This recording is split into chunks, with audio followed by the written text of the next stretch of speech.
Bismillahirrahmanirrahim. Alhamdulillahi rabbil alamin wassalatu wassalamu ala sayyidina Muhammadin asyrafil mursalin wa ala alihi wa sahbihi ajma'in. Subhanaka la ilma lana illa ma 'allamtana innaka antal alimul hakim.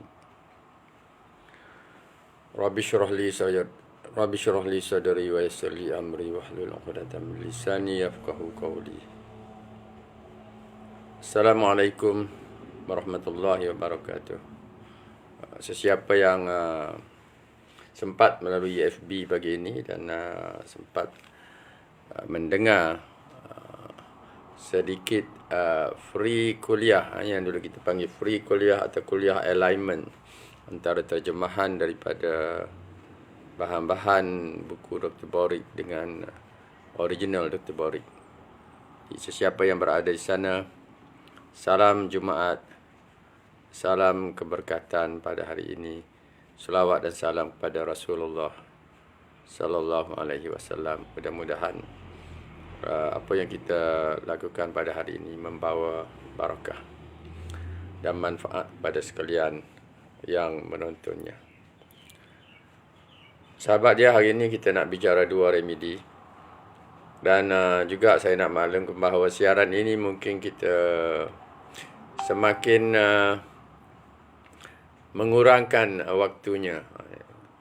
Setakat ini seminggu sekali, mungkin selepas ini 2 minggu sekali dan mungkin juga selepas ini kemungkinan juga kita off-kan ataupun sebulan sekali. Itu saja kemungkinan sebab kita nak fokus kepada program lain bersama sahabat-sahabat yang ingin menyertai dalam grup. So ini adalah live untuk awam, untuk semua.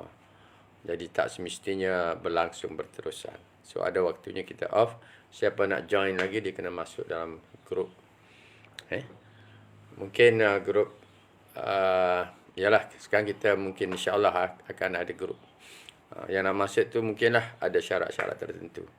Sebelum kita mula kuliah remedi ke-42 dan ke-43, nak maklumkan sekarang kita ada sekitar 13 orang berserta untuk kursus pada 15 hari bulan ini. Pendaftaran seperti yang kita tetapkan bersama dengan PPHM dengan harga minimum sangat murah, RM80 sahaja untuk mengikuti kuliah.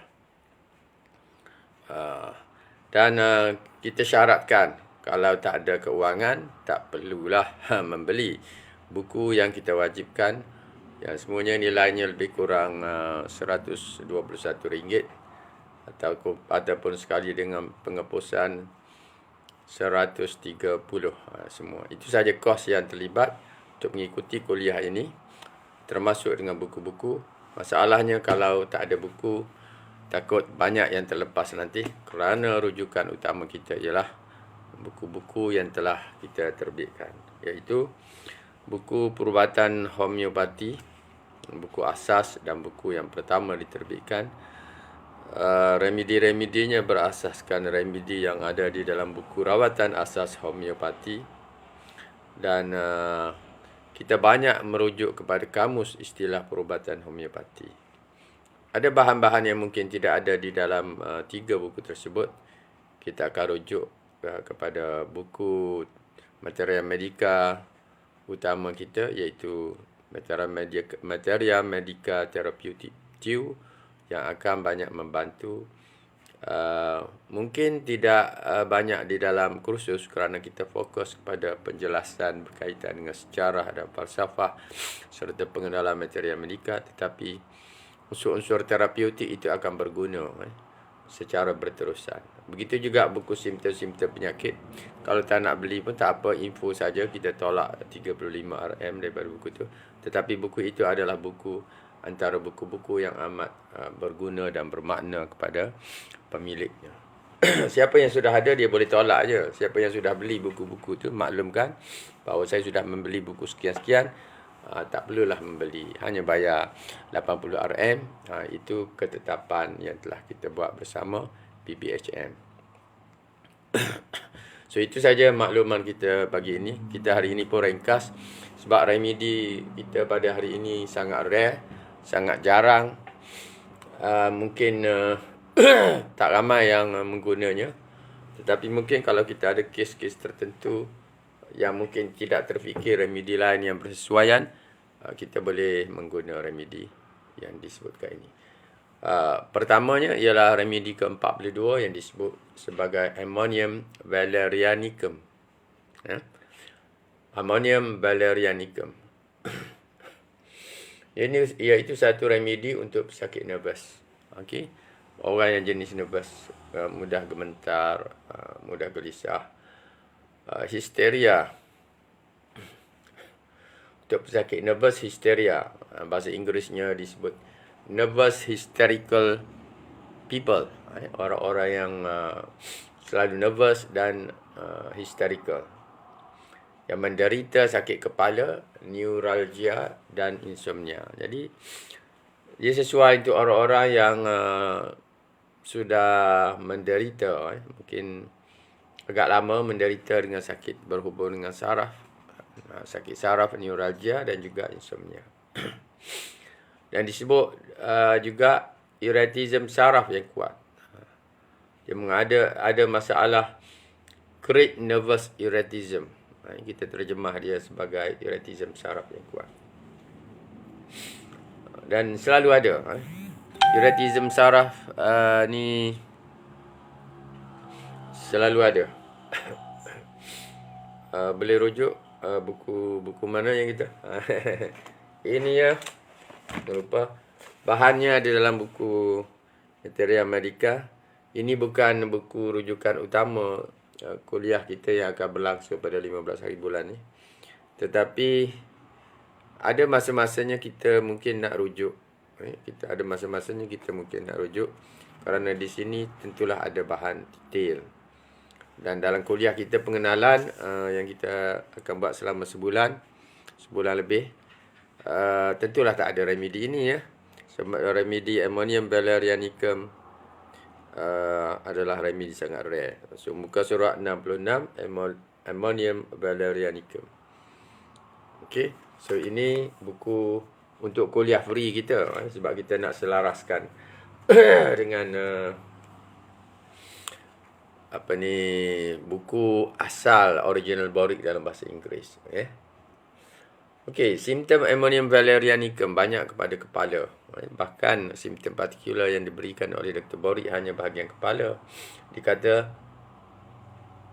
sakit kepala dengan sakit dalam kawasan kardiak. Sakit kepala tapi sakit dalam kawasan kardiak. Muka surat 66. Kepala sakit dalam kawasan kardiak. Gangguan kefungsian takikardia. Okey. Siapa yang laju denyutan jantung dia, itu takikardia. Itu masalah. Saya nak kena cek ni buku Dr. William Boric. Mana pergi buku Dr. William Boric?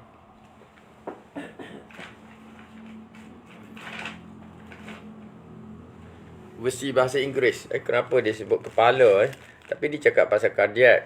Kita boleh lihat ini di dalam website pun ada. Okey. Kesilapan ya. So kita ketemui kesilapan. Ini penting kita buat penyelarasan ni. Okey. Bahagian jantung heart. Dia buat pembetulan di sini bahagian heart. Okay, sesiapa yang sudah membeli buku ini boleh betulkan bahagian jantung. Simptom partikular dia adalah jantung, bukan kepala. Sebab kita masa terjemahan itu kita terjemahkan berasaskan kepada Materia Medica yang dalam internet punya. Adakah dia sudah perbetulkan di sini? Yang menurut kami. Okey, kita lihat di sini. Okey. Heart. Okey, heart. So, sahabat yang sudah membeli buku ni, Ini pertama kali kita jumpa satu istilah yang kita sudah terjemah dengan memasukkan simptom partikular yang perlu diperbetulkan. Kita tulis di situ kepala, di sepatutnya heart. Okey, ammonium valerianicum. Simptom partikular dia bukan kepala tetapi heart. Pada heart ini keterangan dia sakit-sakit dalam kawasan kardiak. Maknanya ammonium valerianicum ini sesuai untuk masalah jantung. Masalah denyutan jantung, dia ada takikardia. Nanti saya akan keluarkan di dalam posting remedi apa yang terlibat dengan takikardia. Ini berkaitan dengan kelajuan denyutan jantung dan denyutan nadi.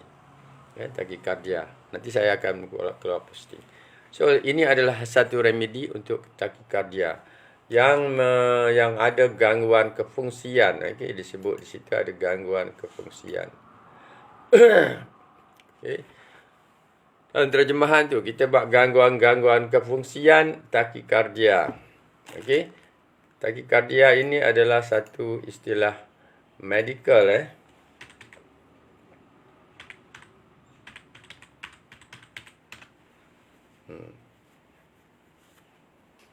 Takikardia adalah satu istilah medikal.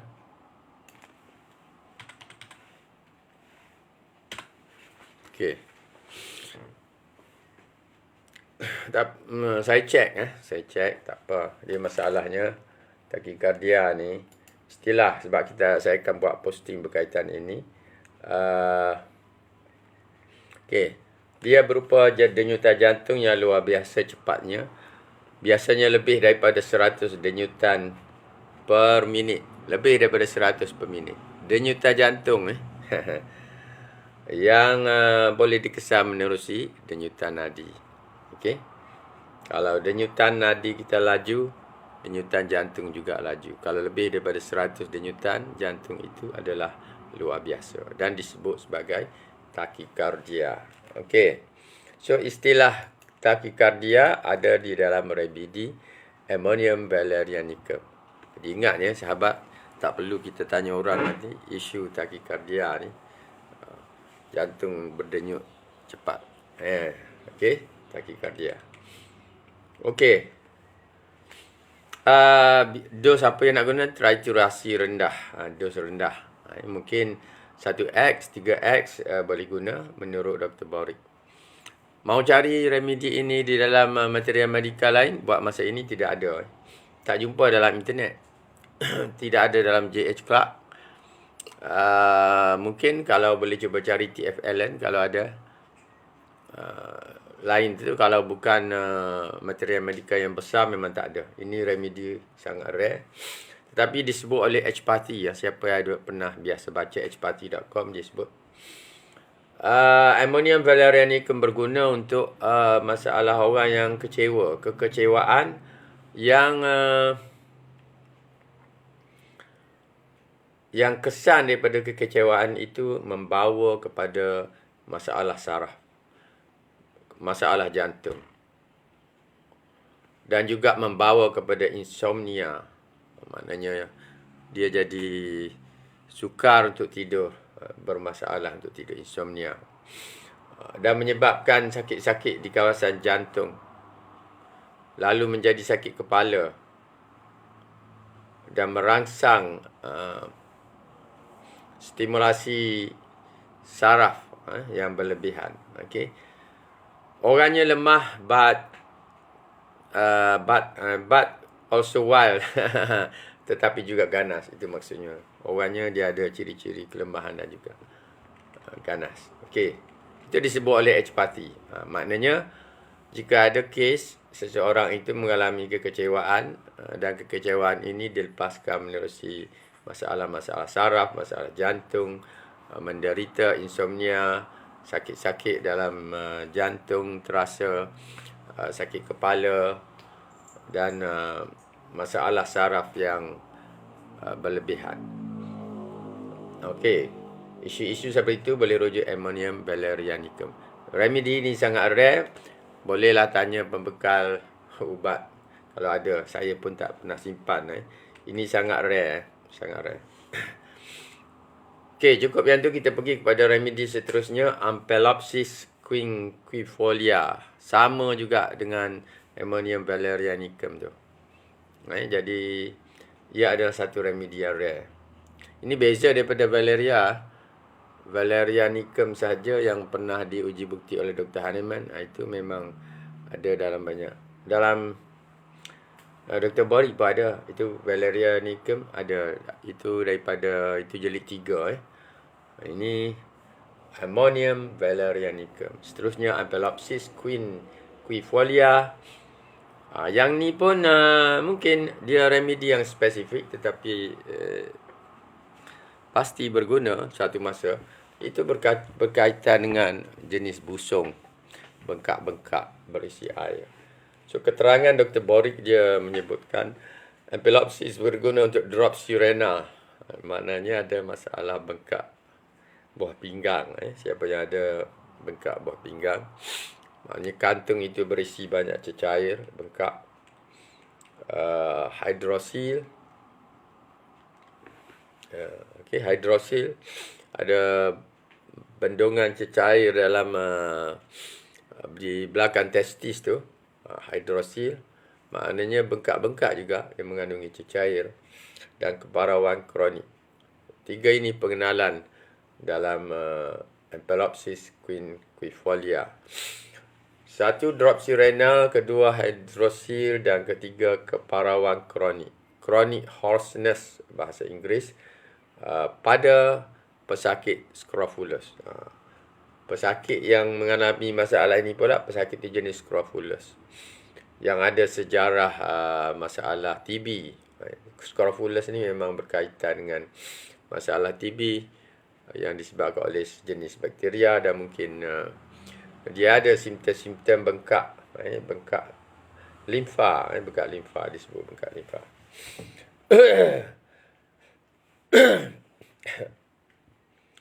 Infection of the lymph nodes in the neck, di leher, okey. So, siapa yang menghadapi masalah renal, dropsy, busung renal, hydrocele, keparauan yang teruk, dan dia adalah pesakit Scrofulous, dia boleh mendapat manfaat ubat ini. Simptom-simptomnya jenis panas bara. Dia jenis panas bara. Dan marahnya berlebihan. Choleric symptoms. Simptom panas bara, choleric symptoms, umumnya melarat lebih kurang pukul 6 petang. Pesakitnya, masalah sakit berhubung dengan hydrocele ke parau ke, dia melarat pukul 6 petang. Ada ciri-ciri anak-anak mata dia membeliak. Anak mata membeliak, buka besar. Kawasan tepian kiri sakit dan sensitif. Di sebelah kiri matanya sakit. Sendi-sendi siku sakit. Sendi-sendi siku sakit. Belakang sakit bedih. Belakang rasa sakit yang memedihkan. Kenapa saya catat sakit bedih? Bahasa Inggerisnya disebut apa?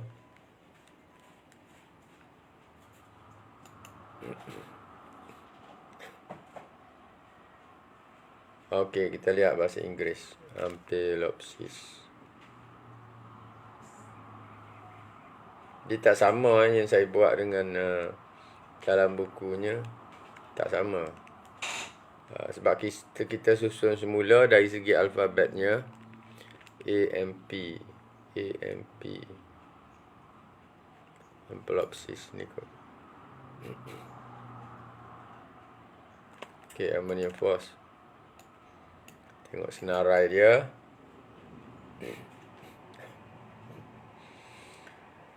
Oh, Anagalis ananterum, Ammoniacum gami, Ampelopsis. Mana? Ammonium, AMP, ni. Ampelopsis quinquefolia dalam bahasa Inggerisnya. Sebab saya memang rujuk buku ini, buku Dr. Borik, dalam laman web Homeopathy International. Jadi ada kesilapan pun, asalnya berpunca di situlah. Jadi kalau tak buat pembetulan, ini dia. Okay, apa yang disebutkan tadi? Dilated pupils. Dilated pupils, pupils tu apa maknanya? Itu yang mata terbeliak. Left coastal region, sore and sensitive. Left coastal region, sore and sensitive. Okay, sendi-sendi siku sakit. Sendi-sendi siku sakit. Dan sensitif. Kawasan sisi kiri, elbow joint, pain, back sore. Left coastal region. Macam mana kita terjemah tu? Sendi-sendi siku sakit, belakang sakit pedih. Okey. Dia hanya sore. Sini dia sebut sore dalam bahasa Inggeris. Sore ni membawa makna sakit. Dan sakitnya pergi pada perasaan. Rasa sakit. Sebab tu dalam terjemahan kita buat kalau soreness, kita sebut rasa sakit atau kesakitan.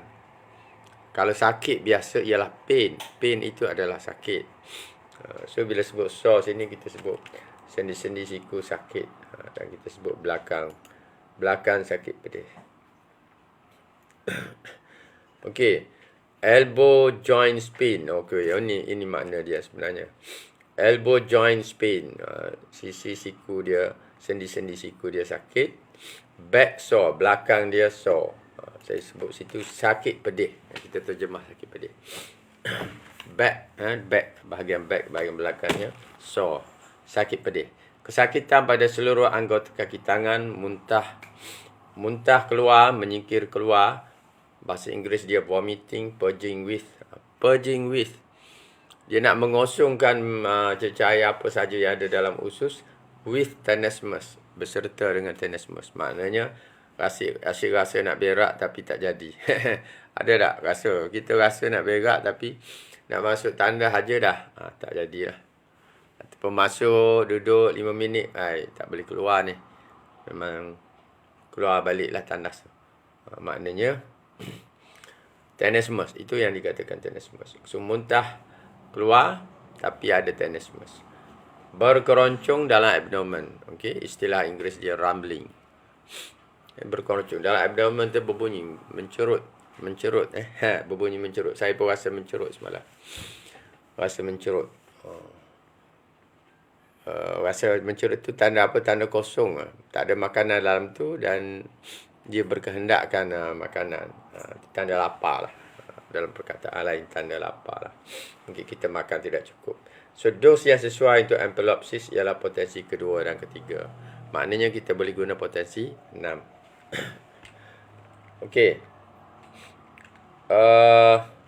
Remedi ini pun saya tak jumpa. Saya tak jumpa dalam JH Clark, tak ada. Tadi kita jumpa dalam Hpati, sebab hpati.com itu ada homeopath, dia ada membicarakan mengenai ammonium. Okay. So ammonium tu kita bicara dulu banyak, ada 7-8 remedi yang bermula dengan ammonium. So last kali yang hari ni punya ammonium valerianicum. So dalam dia membicara remedi-remedi yang bermula dengan ammonium tu, dia ada menyentuh mengenai ammonium valerianicum dan menyatakan bahawa kekecewaan yang membawa kepada masalah saraf, masalah jantung, masalah penderitaan, insomnia, sakit dalam jantung, sakit kepala, berlebihan masalah saraf, itu boleh rujuk ammonium valerianicum. Itu kata hpati.com. Tapi dia tidak bicarakan ampelopsis. Dan cobalah sahabat semua, cuba cari dalam website kalau ada remedi berkaitan dengan ampelopsis selain daripada Dr. Borik. Dr. Borik memang sah ada dalam website. Sebab dia dibuat naik oleh beberapa pihak dan yang terawal memuat naik Materia Medika Dr. Borik ialah Homeopathy International. Okey. Saya melakukan terjemahan buku Materia Medika Homeopathy adalah berasaskan remedi-remedi di dalam Homeopathy International. Website dia yang bermula tahun 2000 lagi atau 1999. Masa tu boleh download, saya download website dia. download dia punya remedy, dan daripada remedy yang senarai itulah kita buat terjemahan. Itulah yang boleh menghasilkan Materia Medika Homeopati yang masih ada lagi dalam stok. Harganya 180, ada 3 jilid ya, ada 3 jilid. Ada 3 jilid, banyak. Okey.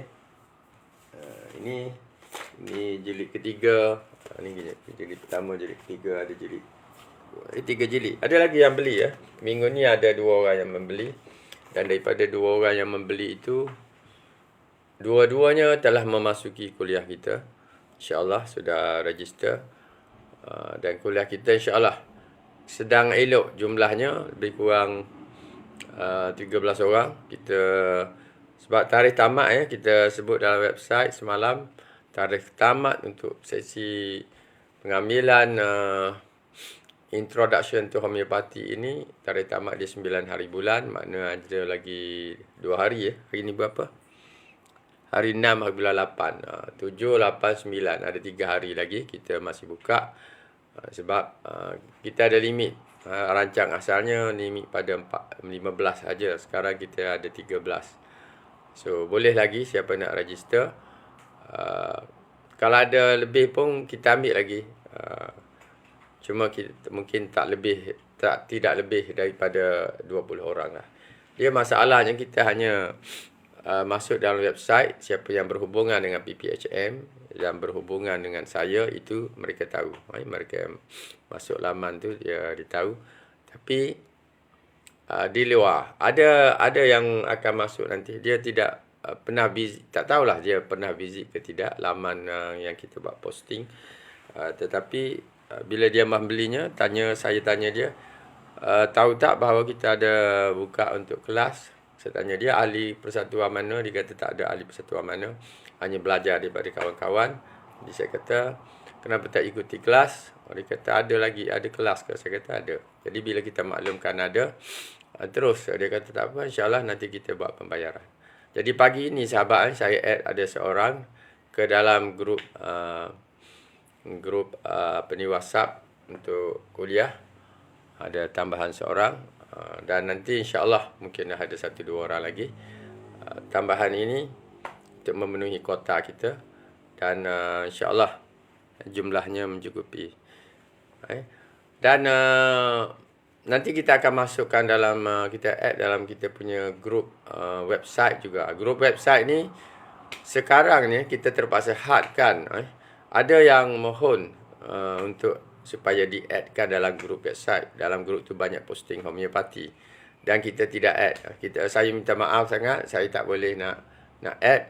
Sebab sekarang bahan kuliah, sebahagiannya kita akan masukkan ke dalam grup kuliah itu. Dalam grup yang sudah sedia ada. Apa grup nama? Friends of HBI Homeopathy Center. Jadi siapa yang attend kuliah, dia insyaAllah nanti saya akan buat masuk kepada dalam grup tu. Dia boleh mendapat manfaat daripada bahan-bahan yang sedia ada dalam grup itu. Dan boleh meneruskan kuliah bersama dengan kita yang sebulan ini. Okay. Itu penting. Saya tidak boleh nak add sebab sekarang kita guna grup Friends of HBI and Homeopathy Center ini untuk tujuan khusus. Jadi saya tak boleh luluskan sebarang permohonan. So, siapa yang nak diluluskan permohonan, kena ikuti kursus. Dulu ya, 4-5 tahun dulu, 3 tahun dulu, ya, memang kita add siapa yang nak masuk, kita add masuk. Dah ada rakan-rakan kita yang tolong add pun. Jadi selepas itu, setengah tu kita ada keluarkan ya. Mereka yang tidak aktif dalam tu kita telah keluarkan daripada grup Friends of HBI Health and Homeopathy Center. Dan mungkin kita akan keluarkan lagi ada beberapa orang. Sekarang ni ada sekitar 50 ke 60 orang dalam tu. Yang baru masuk sekitar 18 orang. Itu pun ada selepas dia mengikuti kuliah. Ini adalah kuliah kedua yang kita laksanakan bersama PHM. Kita akan add nanti ya. Selepas kita memberi pengenalan kepada kuliah, kita akan add masuk ke dalam grup tersebut. Banyak manfaat dalam kebuatan. Mungkin lain kali jika kita ada banyak bahan di situ, orang yang tak ikuti kursus pun dia nak masuk, kita charge lah. Kita charge berapa ringgit, RM10 ke RM20 pun kita charge untuk dia jadi sebahagian daripada Friends of HBI Health and Homeopathy Center. So ini akan jadi satu grup yang special, satu grup yang special yang dalamnya banyak manfaat daripada ilmu yang kita beri berkaitan dengan homeopati. Ada posting-posting yang bagus. Okey. Sekarang ni kita tak buka untuk charge, masuk charge tak ada. Kita buka hanya untuk grup yang mengikuti kuliah pengenalan kepada homeopati. Okey. Bahasa Inggerisnya Introduction to Homeopathy. Sahabatnya, kursus ini bukan pengenalan biasa. Hanya dengan bayaran setakat RM80 itu, biasanya kita attend seminar setengah hari pun kita kena bayar. Tapi ini 15 jam selama sebulan. Dan 15 jam itu kita hanya letak di situ. InsyaAllah, dengan bila kita tidak cukup menceritakan tentang remedi selama 15 jam itu, kita akan tambah sedikit. Kita akan tambah. Itu memang tanggungjawab kita. Sebab kita ingin menyampaikan ilmu yang cukup. Dan berguna. Berguna dari segi apa? Maknanya keluar daripada kursus tersebut, maknanya anda sudah boleh mempreskripsi untuk ahli keluarga. Okey, sudah boleh mempreskripsi. Apa-apa yang diguna. Apa kita kata, anak tiba-tiba melecur kulit. Melecur kenapa? Tiba-tiba bermain api. Kena api, melecur. Kena terjatuh dalam kolam air panas, habis melecur teruk badan. Dia boleh ambil tindakan segera dengan remedi-remedi yang kita ajar, dan jika disimpan di rumah, insya-Allah tindakan boleh segera. Masalah-masalah disebabkan oleh kebakaran, masalah disebabkan oleh patah tulang, patah apakah, hantar ke hospital, dia perbetulkan bagaimana untuk cepat sembuh, ada remedi di dalamnya. Masalah-masalah berkaitan dengan pergerakan, masalah untuk mempertahankan diri daripada COVID-19. Ada remedi. Memang ada, tapi tak semua orang tahu remedi apa yang bagus untuk menahankan diri daripada COVID-19. Dia ada. Jadi bila kita belajar, kita tahu. Kita tak belajar, kita tidak akan tahu. So, di dalamnya remedinya memang cukup banyak. Remedi harian yang biasanya klinik pakai, kita ada dalam tu. Dia adalah bukan saja remedi first aid, tapi juga remedi yang besar, boleh digunakan untuk rawatan harian dan untuk orang lain juga. Umpamanya remedi untuk keracunan makanan, arsenicum album, ada remedi untuk masalah-masalah sakit kepala, migraine dan seumpamanya. Remedi tu kita ajar berkaitan dengan bryonia, belladonna. Ada dalam tu 18 remedi semuanya. Ini kita terangkan 18 remedi ini.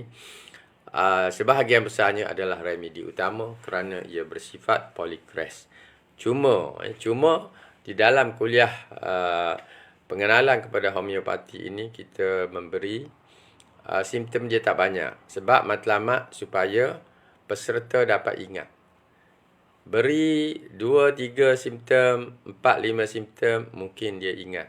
Kalau kita beri 30 simptom, dia takkan ingat. Itu untuk rujukan. Sebab itu kita kata, buku seperti ini, Materia Medika Homeopati yang kita pasarkan, itu adalah rujukan. Tak ada orang boleh ingat pun. Itu untuk kita rujuk. Kita boleh tahu remedi di mana nak dapat. Untuk kita rujuk bila kita berhadapan dengan masalah-masalah sakit dan penyakit. Okey.